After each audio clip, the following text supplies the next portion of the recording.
Aujourd'hui, je vous propose un résumé du pragmatisme de William James. L'approche non dogmatique. William James soutient tout au long de son traité que le pragmatisme n'est pas dogmatique dans ses vues. Il va jusqu'à dire que le pragmatisme est une méthode et non une philosophie. Ce n'est clairement pas vrai puisque James formule une théorie pragmatique de la vérité.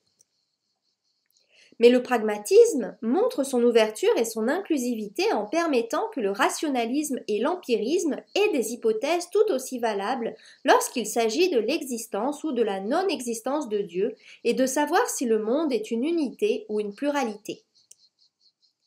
James examine attentivement les points de vue des deux philosophies pour répondre à d'importantes questions pragmatiques qui reviennent toujours au but principal de James, déterminer ce qui est utile aux êtres humains.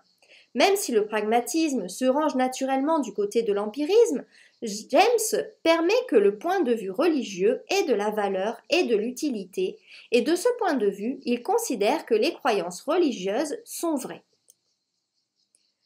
Les théories instrumentales. James soutient que toutes les théories sont instrumentales, ce qui signifie qu'il les considère comme des outils pour s'adapter à la réalité telle que les gens la trouvent. Les théories aident à façonner la réalité alors que les gens rencontrent son noyau sensible. Pour James et d'autres pragmatiques, la réalité est comme un bloc de marbre et chaque personne la sculpte en utilisant ses propres instruments, c'est-à-dire ses propres théories et croyances. Différents types de pensée existent, chacun avec ses avantages et ses inconvénients, et souvent ces façons de penser se contredisent. James voit peu de valeur à argumenter sur les théories dans le but de définir ce qui est vrai ou valide. Au lieu de cela, il pense que les théories devraient être examinées comme des instruments utilisés pour examiner, évaluer et façonner le monde. Un monde en devenir.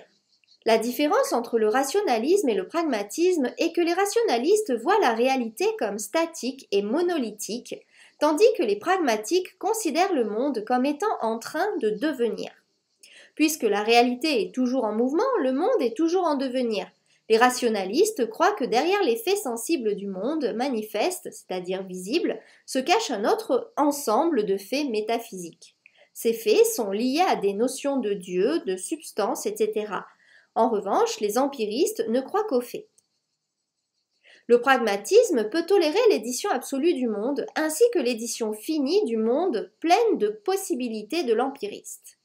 Bien que les pragmatiques puissent entretenir des hypothèses contradictoires, ils ont tendance à se ranger du côté des empiristes dans leur conviction que la transformation se poursuit toujours dans le domaine sensible de la réalité. L'utilité et la vérité des idées sont relatives. Le pragmatisme est synonyme de praticité, et James affirme que si une idée améliore la vie et ajoute au bien général, elle est jugée utile. La question de savoir si une idée est utile dépendra toujours du contexte et de la perspective, ainsi que de la question de savoir si elle est vraie selon la théorie de la vérité de James. James soutient que les vraies idées sont celles qui peuvent être validées et vérifiées. Il ne croit pas que la vérité soit statique et s'intéresse à la valeur en espèces de la vérité, c'est-à-dire à son utilité. Par conséquent, il dit que les vraies idées sont celles qui peuvent être assimilées, validées, corroborées et vérifiées. La vérité est un processus dans lequel la vérité en action se valide.